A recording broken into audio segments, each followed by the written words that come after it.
OLED. What a TV. We do have a firmware update. A firmware update which could give us a maximum experience. Well, we do have a maximum experience already, so maybe it will give us something. Not sure what. 045056.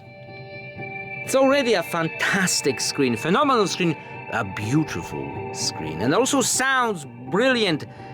What you can hear now is the built-in speakers. You don't need a soundbar. You don't. It is amazing. Wow. Winning.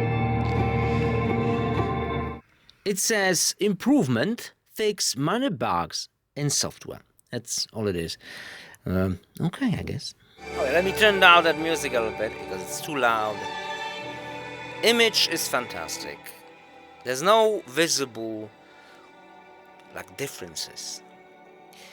It's very cool that the LG is providing updates, firmware updates for such an old TV. That's why I'm choosing the LG. And I think that's all I have. Thanks for watching and see you next video.